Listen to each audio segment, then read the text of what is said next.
नमस्कार दोस्तों, YouTube channel exam learner में आपका स्वागत है। दोस्तों आज के इस वीडियो में हम लोग उत्तर प्रदेश लोक सेवा आयोग द्वारा आयोजित यूपीपीसीएस प्री एग्ज़ाम 2022 जो कि 12 जून 2022 को यह पेपर आयोजित होने वाला है। तो इस वीडियो में हम लोग सामान्य अध्ययन पेपर के लिए जो है टॉप 50 संभावित प्रश्नों को देखेंगे जो कि आपके आने वाले एग्जाम यूपीपीसीएस और आरओआरओ मेंस इन दोनों ही परीक्षाओं के लिए काफ़ी महत्वपूर्ण है। तो वीडियो को लाइक शेयर कर दीजिएगा। चैनल पर पहली बार आए हैं तो चैनल को सब्सक्राइब कर लीजिएगा, साथ में बेल आइकन को प्रेस कर लीजिएगा जिससे आने वाले अगले वीडियो का नोटिफिकेशन आपको पहले मिलता रहे। और पीडीएफ इसका हमारे टेलीग्राम चैनल पर मिल जाएगा, नीचे डिस्क्रिप्शन में टेलीग्राम का लिंक दे दिया गया, वहाँ से ज्वाइन करके आप पीडीएफ भी डाउनलोड कर सकते हैं। तो आइए शुरू करते हैं। तो पहला प्रश्न देखते हैं यहाँ पे कि ब्लू वाटर पॉलिसी निम्नलिखित में से किस गवर्नर से संबंधित थी। तो 4 ऑप्शन है, इसमें आपको बताना है कि कौन सा विकल्प सही हो जाएगा। तो यहाँ से होगा ए विकल्प, फ्रांसिस्को डी अल्मेडा। ये प्रथम पुर्तगाली वायसराय था, इसी के समय में ब्लू वाटर पॉलिसी जो है लागू की गई थी। दूसरा प्रश्न है, निम्नलिखित को अवरोही क्रम में व्यवस्थित कीजिए। अवरोही मतलब घटते हुए क्रम में। पहला दिया गया सूरत की संधि, दूसरा है पुरंदर की संधि, तीसरा है बड़गांव की संधि, चौथा है सालबाई की संधि। तो सूरत की संधि आपका 1775 में हुआ था। पुरंदर की संधि जयसिंह और जो है छत्रपति शिवाजी के बीच हुआ था 1665 में। फिर है बड़गांव की संधि, तो ये संधि हुई थी 1779 में। फिर है सालबाई की संधि 1782 में हुआ था। तो अवरोही क्रम यानी कि घटते हुए क्रम में यदि लगाएंगे तो सबसे पहले हो जाएगा यहाँ पे सालबाई की संधि 4, फिर होगा बड़गांव की संधि 3, फिर हो जाएगा यहाँ पे सूरत की संधि और लास्ट में हो जाएगा आपका यहाँ पे पुरंदर की संधि 4 3 1 2। 4 3 1 2 यहाँ पे आप देख सकते हैं कोई भी ऑप्शन जो है सही नहीं है, ऑप्शन एक गलत दिया गया। 4 3 1 2 यहाँ पे होना चाहिए, तो ये ऑप्शन यहाँ पे सही हो जाता। अवरोही मतलब घटते क्रम में, आरोही पूछा जाता तब आपका बढ़ते हुए क्रम में होता। यहाँ पे अवरोही पूछा गया इसलिए घटते क्रम में जो सही हुआ 4 3 1 2 सही होगा। तीसरा प्रश्न है, महालवाड़ी व्यवस्था के जन्मदाता कौन है। तो इसके जन्मदाता हैं हाल्ट मैकेंजी, बी ऑप्शन यहाँ पे सही होगा। चौथा प्रश्न है, चुंगी और वेतन से संबंधित मुद्दों पर किस समिति ने सुझाव दिए थे। तो फासेट समिति ने चुंगी हो गया और वेतन संबंधित मुद्दों पर सुझाव दिए थे। फिर है, निम्नलिखित में से किस अधिनियम के तहत भारत में ईस्ट इंडिया कंपनी के शासन को समाप्त कर ब्रिटिश क्राउन को सौंप दिया गया था। तो 1858 के भारत सरकार अधिनियम के द्वारा ईस्ट इंडिया कंपनी के शासन को समाप्त करके ब्रिटिश क्राउन को जो है सौंप दिया गया था। 1757 की जो क्रांति हुई उसके बाद से जो है ईस्ट इंडिया कंपनी का शासन वह समाप्त कर दिया गया और जो सत्ता दे दिया गया वो ब्रिटिश क्राउन को सौंप दिया गया था। तो 1858 के भारत सरकार अधिनियम के द्वारा यह किया गया था। ये ऑप्शन यहाँ पे सही हो जाएगा। छठवां प्रश्न है, प्रार्थना समाज के संस्थापक निम्नलिखित में से कौन थे। तो प्रार्थना समाज के संस्थापक थे डॉक्टर आत्माराम पांडुरंग, ये ऑप्शन यहाँ सही हो जाएगा। सातवां प्रश्न है, भारत में पहली बार प्राथमिक पाठशालाओं को स्थापित करने की सिफारिश निम्नलिखित में से किसने की थी। तो यहाँ पे ये ऑप्शन सही होगा, चार्ल्स वुड घोषणा पत्र 1854 के द्वारा भारत में पहली बार प्राथमिक पाठशालाओं को स्थापित करने की सिफारिश की गई थी। फिर भवानी मंदिर नामक पुस्तक की रचना किसने की थी। तो ये पुस्तक लिखा गया है वारिंद्र घोष के द्वारा, ये ऑप्शन सही हो जाएगा। 9वां प्रश्न देखते हैं, निम्नलिखित में से किसे बादशाह खान के नाम से भी जाना जाता है। तो खान अब्दुल गफ्फार खान को जो है बादशाह खान के नाम से भी जाना जाता है, बी विकल्प यहाँ पे सही हो जाएगा। 10वां प्रश्न है, निम्नलिखित में से किस बहमनी शासक ने बीदर का नाम मुहम्मदाबाद रखा था। तो यह था शिहाबुद्दीन अहमद प्रथम ने। इन्होंने जो है ये बहमनी शासक थे, बीदर का नाम इन्होंने मुहम्मदाबाद रखा था। 11वां प्रश्न है, दिल्ली सल्तनत के किस सुल्तान ने सर्वप्रथम सिंचाई पर कर लगाया था, यानी कि टैक्स लगाया था। तो फिरोज शाह तुगलक के द्वारा सर्वप्रथम सिंचाई कर लगाया गया था, बी ऑप्शन सही हो जाएगा। और ब्राह्मणों पर जजिया कर पूछा जाता है किसने लगाया था, तो फिरोज शाह तुगलक ने ही। 12वां प्रश्न है, मदरसा ए मुइजी नामक मदरसे की स्थापना किस सुल्तान के द्वारा की गई थी? तो इल्तुतमिश के द्वारा किया गया था। यहाँ पे ये ऑप्शन सही हो जाएगा। और इल्तुतमिश को गुलामों का गुलाम भी कहा जाता है।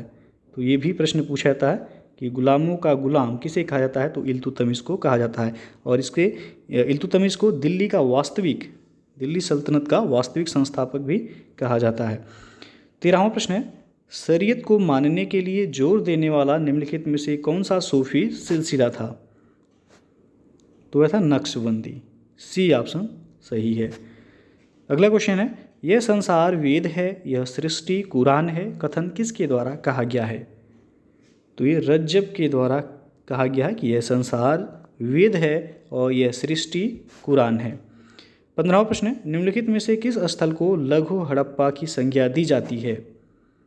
तो लोथल को लघु हड़प्पा की संज्ञा दी जाती है। लोथल किस राज्य में है? तो ये आपका गुजरात में है। और पूछा था लोथल किस नदी के तट पर है? तो ये भोगवा नदी के तट पर जो है बसा हुआ है लोथल, और ये आपका गुजरात में है। इसे लघु हड़प्पा की संज्ञा दी जाती है। 16वां प्रश्न है, मुद्राओं पर शिवलिंग का चित्र निम्नलिखित में से किस शासक ने करवाया था? तो हुविस्क ने। ये ऑप्शन यहाँ पे सही हो जाएगा। अगला प्रश्न है, सभी संप्रदायों की सार में वृद्धि हो क्योंकि सबका मूल संयम है। लोगों को अपने संप्रदायों की प्रशंसा और दूसरे संप्रदाय की निंदा नहीं करनी चाहिए। इस कथन का उल्लेख अशोक के किस शिलालेख में किया गया है? तो अशोक के 12वें शिलालेख में किया गया है। यहाँ पे डी ऑप्शन सही हो जाएगा। 18वां प्रश्न है, अशोक द्वारा धम्म के प्रचार के लिए श्रीलंका में किस धर्म प्रचारक को भेजा गया था? तो महेंद्र को भेजा गया था श्रीलंका में। बी ऑप्शन यहाँ पे सही हो जाएगा। 19वां प्रश्न है, भारत में कृषि विभाग की स्थापना निम्नलिखित में से किस गवर्नर या जनरल वायसराय के काल में हुई थी? तो यही हुआ था लॉर्ड नॉर्थब्रुक के। सी ऑप्शन सही हो जाएगा। इसी के काल में, शासनकाल में कृषि विभाग की स्थापना की गई थी। 20वां प्रश्न देखते हैं, निम्नलिखित युग्मों में से कौन सा सुमेलित नहीं है? तो पहला जो दिया गया मुद्रा राक्षस के जो लेखक दिए गए हैं शूद्रक, ये आपका गलत हो जाएगा। मुद्रा राक्षस के लेखक हैं विशाख दत्त। तो पहला तो आपका यहाँ पे गलत हो जाएगा। तो पूछा गया था सुमेलित नहीं है, ये ऑप्शन सुमेलित नहीं है। लेकिन यहाँ पे जो दिया गया डी ऑप्शन, ये भी आपका सुमेलित नहीं है। पंचतंत्र विशाख दत्त के द्वारा नहीं, बल्कि ये विष्णु शर्मा के द्वारा जो है लिखा गया है पंचतंत्र। नीतिसार के लेखक कामंदक हैं। अमरकोश अमर सिंह के द्वारा लिखा गया। बाकी सभी सही हैं, लेकिन यहाँ पे ए और डी दोनों ही ऑप्शन जो है सुमेलित नहीं है। अगला क्वेश्चन है, निम्नलिखित युग्मों में कौन सा सही सुमेलित नहीं है? तो यहाँ पे आप देख सकते हैं दक्कन ट्रैप दिया गया है क्रिटेशियस काल का, बिल्कुल सही है। पश्चिमी घाट सेनोजोइक काल का है। अरावली पर्वत आपका प्री कैम्ब्रियन युग का है। और नर्मदा ताप्ती जलोढ़ ये दिया गया उत्तर नूतन। तो ये आपका उत्तर नहीं बल्कि अत्यंत नूतन काल का होगा। तो आप यहाँ पे डी ऑप्शन जो है सुमेलित नहीं है, बाकी सभी सुमेलित हैं। 22वां प्रश्न है, भारत के बृहद क्षेत्रफल में फैला प्रायद्वीपीय पठार निम्नलिखित में से किससे निर्मित है? तो ये निर्मित है रूपांतरित शैल से। ये ऑप्शन सही हो जाएगा यहाँ पे। 23वां प्रश्न है, सतपुड़ा श्रेणी की सबसे ऊंची चोटी कौन सी है? तो सबसे ऊंची चोटी सतपुड़ा की है धूपगढ़। ये ऑप्शन सही हो जाएगा। गुरु शिखर ये अरावली पर्वत की सबसे ऊंची चोटी है। तो यहाँ पे ये ऑप्शन सही हो जाएगा। 24वां प्रश्न है, कामेत और त्रिशूल पर्वत शिखर भारत के किस राज्य में स्थित हैं? तो कामेत और त्रिशूल ये उत्तराखंड में है। ये ऑप्शन यहाँ पे सही हो जाएगा। 25वां प्रश्न है, मेनिकाय को मालदीव से कौन अलग करता है? तो 8 डिग्री चैनल मेनिकाय को मालदीव से अलग करता है। ये विकल्प यहाँ पे सही हो जाएगा। निम्नलिखित में से किस जनजाति में घूमर नृत्य का विशेष महत्व है? तो वह भील जनजाति। ये ऑप्शन सही हो जाएगा। ये आपका राजस्थान में पाई जाने वाली जनजाति है और घूमर नृत्य का जो विशेष महत्व है इस जनजाति में। 27वां प्रश्न है, सौरमंडल के गोल्डी लॉक्स जोन में स्थित ग्रह है? तो वह है पृथ्वी। डी ऑप्शन यहाँ पे सही हो जाएगा। 28वां प्रश्न है, लिटिल कमेंट्री नामक पुस्तक की रचना किसने की थी? तो निकोलस कापरनिकस ने लिटिल कमेंट्री नामक पुस्तक की रचना की थी। सी ऑप्शन सही हो जाएगा यहाँ। 29वां प्रश्न है, निम्नलिखित में से कौन सा युग्म सही सुमेलित है? तो एक तरफ दिया गया घाटियाँ यानी कि वैली और दूसरी तरफ उनकी अवस्थिति दी गई है। तो लायर घाटी ऑस्ट्रेलिया दिया गया है, ये आपका गलत हो जाएगा। लायर घाटी ऑस्ट्रेलिया में नहीं बल्कि ये फ्रांस में है। फिर ब्लैकवुड घाटी स्पेन दिया गया, ये भी आपका गलत हो जाएगा। ब्लैकवुड घाटी ये आपका ऑस्ट्रेलिया में है। ब्लैकवुड घाटी ऑस्ट्रेलिया में है और लायर घाटी है फ्रांस में। वादा घाटी पेरू दिया गया है, तो ये आपका गलत हो जाएगा। ये भी वादा घाटी है इंडोनेशिया में। वादा घाटी कहाँ है? तो इंडोनेशिया में हो जाएगा। और प्लीजेंट घाटी यूएसए यानी कि संयुक्त राज्य अमेरिका में है, ये बिल्कुल सही है आपका। तो आपसे पूछा गया था सही सुमेलित कौन सा है? तो डी ऑप्शन सही सुमेलित है। 30वां प्रश्न है, बायुदा मरुस्थल किस देश में अवस्थित है? तो बायुदा है सूडान में, ये विकल्प यहाँ पे सही हो जाएगा। 31वां प्रश्न है, उष्णकटिबंधीय घास के मैदान पार्कलैंड कहाँ पर फैला हुआ है? तो पार्कलैंड आपका दक्षिणी अफ्रीका में है। ये ऑप्शन सही हो जाएगा। ब्राज़ील में जो घास का मैदान है वह है कंपोज घास का मैदान पाया जाता है। अर्जेंटीना में जो कि दक्षिणी अमेरिकी देश है उसमें पंपास घास का मैदान पाया जाता है। तो ये भी प्रश्न पूछा जाता है। अगला क्वेश्चन है, सूची 1 को सूची 2 के साथ मिलान करना है और कोड के माध्यम से बताना है कि कौन सा ऑप्शन यहाँ पे सही हो जाएगा। तो सबसे पहले जो दिया गया सांसी, तो सांसी आपका चीन में है, ये क्या हो जाएगा? दूसरा। फिर है कुजनेट्स बेसिन, तो कुजनेट्स बेसिन आपका ये रूस में है, बी का हो जाएगा तीसरा। और है अपलेशियन क्षेत्र, तो ये आपका अमेरिका में है, सी का हो जाएगा पहला। और रूर घाटी आपका जर्मनी में है, डी का हो जाएगा चौथा। 2 3 1 4, तो 2 3 1 4 आप देख सकते हैं कि ये ऑप्शन यहाँ पे सही हो जाएगा। अगला प्रश्न है, खिरगिज जनजाति निम्नलिखित में से किस देश से ये संबंधित है? तो खिरगिज है मध्य एशिया से, ये ऑप्शन यहाँ पे सही हो जाएगा।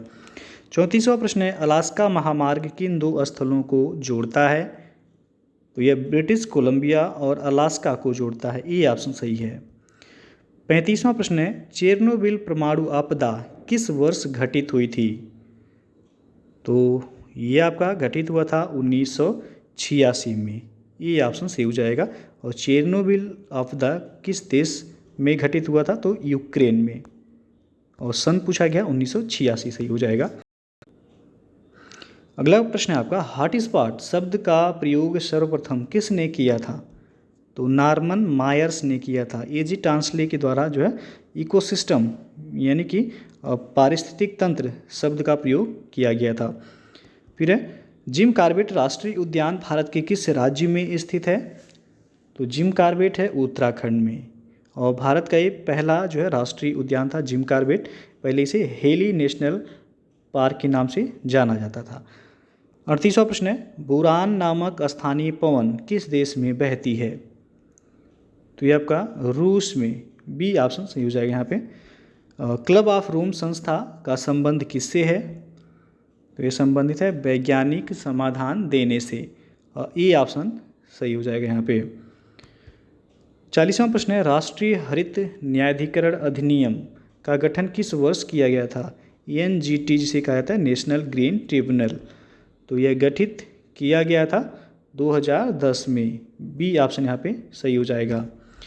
स्वपोषित संगठक की विशेषता क्या है? तो ये अपना आहार स्वनिर्मित करते हैं, ये ऑप्शन सही हो जाएगा यहाँ पे। स्वपोषित संगठक की विशेषता पूछा गया था, तो ये अपना आहार स्वनिर्मित करते हैं। जब कोई वस्तु ऊपर से नीचे की ओर गिरती है तो उसके वेग में क्या परिवर्तन होता है?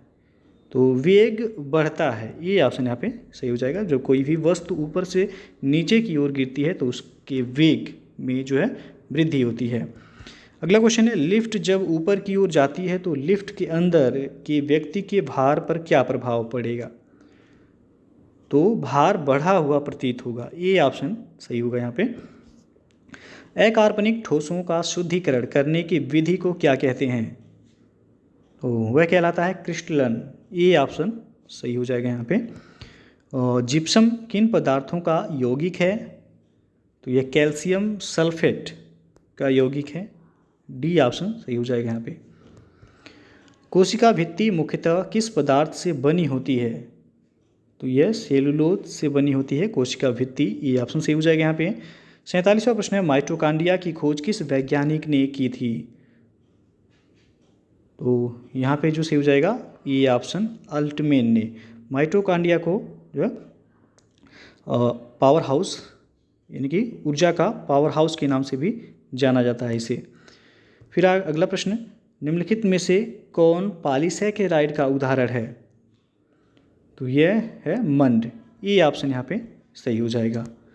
और अगला प्रश्न है, धमनियों का मुख्य कार्य क्या है? तो धमनियों का मुख्य कार्य है रुधिर को हृदय से विभिन्न अंगों में पहुंचाना। ये विकल्प यहाँ पे सही हो जाएगा। और अगला प्रश्न है आपका, निम्नलिखित युग्मों में से कौन सुमेलित नहीं है? तो यहाँ पे आप देख सकते हैं और डी ऑप्शन जो दिया गया धनुष टंकार या तंत्रिका तंत्र से, तो ये आपका गलत हो जाएगा। बाकी तपेदिक से जो प्रभावित होता है वह फेफड़ा है, टाइफाइड से आंत प्रभावित होता है और निमोनिया से श्वसन प्रभावित होता है। तो डी ऑप्शन आपका सुमेलित नहीं है यहाँ पे। दोस्तों ये था आपका आज के 50 संभावित प्रश्नों का ये जीएस का सीरीज। तो वीडियो अच्छा लगा हो लाइक शेयर कर दीजिएगा। चैनल को सब्सक्राइब नहीं किए हैं तो चैनल को सब्सक्राइब कर लीजिएगा, साथ में बेल आइकन को प्रेस कर लीजिएगा जिससे आने वाले अगले वीडियो का नोटिफिकेशन आपको पहले मिलता रहे। तो वीडियो को पूरा देखने के लिए बहुत बहुत धन्यवाद।